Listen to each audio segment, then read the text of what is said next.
Bible survey T V میں ہم آپ سب کو خوش آمدید کہتے ہیں اور آپ سب کی سلامتی چاہتے ہیں۔ خداوند ان پیغامات کے وسیلے آپ کو بڑی برکت دے۔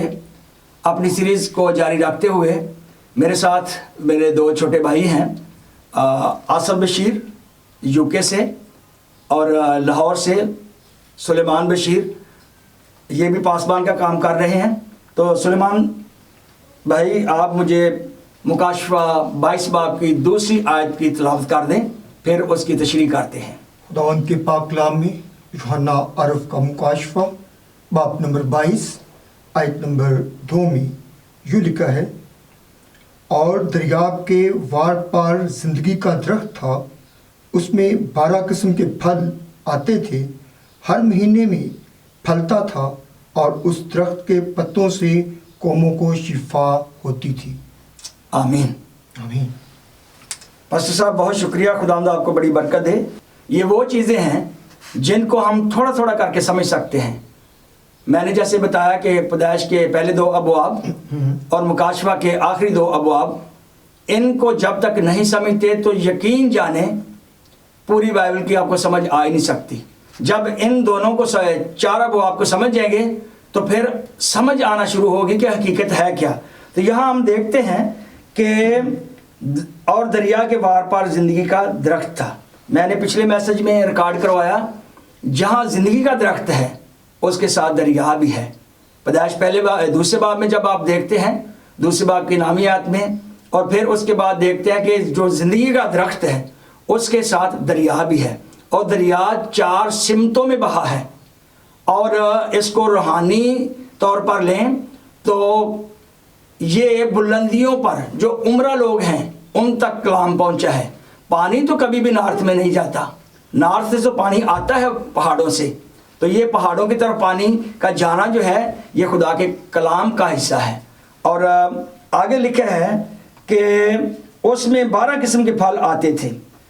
جب ہم نئے یروشلم میں جائیں گے تو نئے یروشلم میں 12 قسم کے پھل جو ہیں زندگی کے درخت کو لگیں گے۔ اور پھر آگے خوبصورت بات ہے، اور اس درخت کے پتوں سے قوموں کو شفا ہوتی تھی یہاں لکھا ہے، کیونکہ یوحنا عرف نے جب دیکھا تو اس نے پھر اس کو پاسٹ میں لکھا ہے، پتوں سے شفا ہوتی ہے۔ اس سے ظاہر قومیں بھی وہاں ہوں گی، لیکن وہ نئے یروشلم کے اندر نہیں ہوں گی۔ نئے یروشلم کے اندر مقدسین ہی ہوں گے جو خداوند یسوع مسیح کے لہو سے دھوئے گئے ہیں، جنہوں نے اس کو شخصی طور پر قبول کیا ہے۔ خوبصورت بات، یہ جو 12 قسم کے پھل ہیں یہ مقدسین کے لیے ہیں، یہ غیر قوموں کے لیے نہیں۔ ان کے لیے صاف لکھا ہے کہ ان کے لیے پتے ہیں۔ مجھے نہیں پتا کہ وہ پتے کتنے ٹیسٹی ہوں گے، کتنے مزیدار ہوں گے، لیکن ان کی شفا جو ہے وہ پتوں سے ہے۔ اور جو مقدسین ہیں وہ نئے یروشلم کے اندر ہی رہیں گے۔ پھر ہم دیکھتے ہیں کہ جو پیدائش میں درخت ہے اس کے اوپر بھی پھل تھا، لکھا تھا کہ تو باغ کے ہر درخت کا پھل بے روک ٹوک کھا سکتا ہے۔ اس میں زندگی کا درخت شامل تھا۔ اور یہاں بھی پھر ہم دیکھتے ہیں کہ یہ پھل ہیں۔ اور اس میں ایک اور بات دیکھتے ہیں کہ وہی درخت بڑھتے بڑھتے وہاں باغ کے بیچ میں تھا، اور اب ہم نے پڑھا ہے کہ دریا کے وار پار۔ اس سے ظاہر ہوتا ہے کہ یہ دریا یہ جو زندگی کا درخت ہے یہ انگور کا درخت ہے۔ جب ہم دیکھتے ہیں یوحنا کی انجیل 15 باب کی پہلی آیت، تو خداوند یسوع مسیح نے کہا تھا کہ انگور کا حقیقی درخت میں ہوں۔ تو انگور کی بیل جو ہے یہ بہت پھیلتی ہے، تو یہ دریا کے وار پار ہے، اور وہاں ہم جان سکتے ہیں کہ یہ انگور کا درخت ہے۔ یسوع مسیح زندگی کا درخت ہے، یسوع مسیح انگور کا درخت ہے۔ اور وہی جو ہم نے دیکھا کہ زندگی کا درخت بڑھتے بڑھتے اپنے اختتام تک وہاں پہنچا ہے نئے یروشلم کے اندر۔ اور میں نے پہلے بھی بتایا آپ کو کہ نیا یروشلم جو ہے یہ پاک ترین حصہ جو تھا ہیکل کا، یہ اس کا سائز ہے۔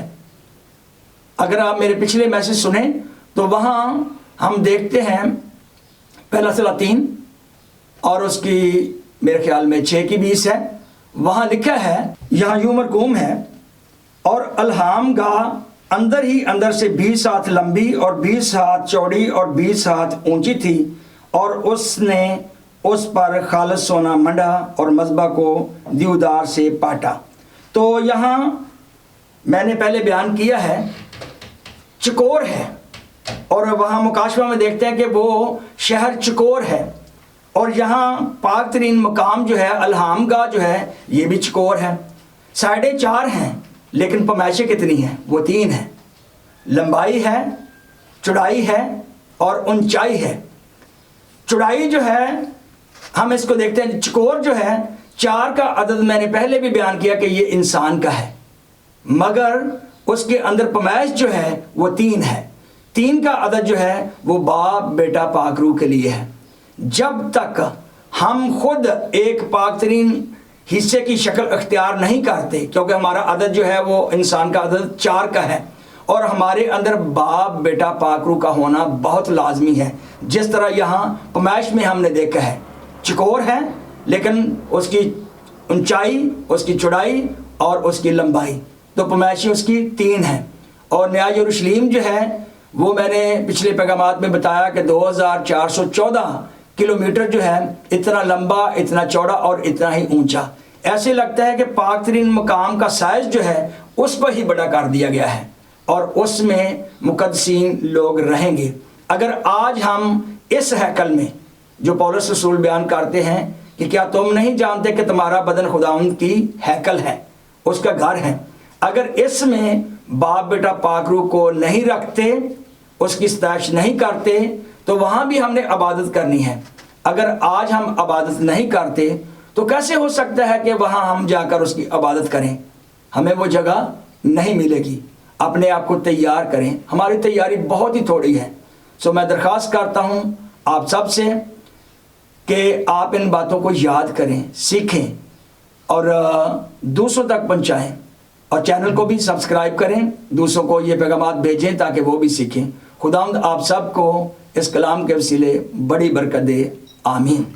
ابھی میری درخواست ہے کہ یو کے سے چھوٹا بھائی آصف صاحب ہیں، آج کے پیغام سے آپ نے کس حصے سے برکت پائی ہے؟ مجھے وہ آیت کا وہ حصہ جس میں لکھا ہوا ہے کہ اس کے پتوں سے قوموں کو شفا ہوتی تھی۔ میں چونکہ خود بھی اس چیز پہ بلیو کرتا ہوں، اور اکثر اپنے دوستوں احباب کو بتاتا ہوں کہ یہ جو ہمارا لائف سٹائل ہے یہ دن بدن خراب سے خراب ہوتا جا رہا ہے۔ تو درختوں کے پتے، یہ بائبل میں بھی اب میں نے اس کا ذکر سنا کہ اس سے شفا ہوتی ہے، جسم کو شفا ہوتی ہے، تو مجھے بڑی اچھی لگی ہے، یہاں سے بڑی برکت ملی ہے۔ ہاں، ہاللیلویہ، آمین۔ جی پاسٹر سلیمان، آپ نے آج کے کلام سے کس حصے سے برکت پائی ہے؟ پاک کلام کا یہ حصہ جہاں پر آیت کو سٹارٹ ہی کرتے ہیں تو درخت بڑھتا ہے، جبکہ پاسٹر صاحب نے بتایا کہ پرانے عہد نامے میں زندگی کا درخت باغ میں ہے، اور یہاں پر ہم دیکھتے ہیں کہ دریا کے آر پار وہ بڑا وار پار اس کے وار پار ہوا، اور اس طرح ہمیں بھی خدا میں بڑھنا ہے، اور اس طرح دوسروں کو بھی خدا کے پاس لانا ہے تاکہ وہ بھی خدا میں بڑھتے چلے جائیں۔ ہاللیلویہ، ہاللیلویہ۔ خداوند آپ کو بڑی برکت دے، آمین، آمین۔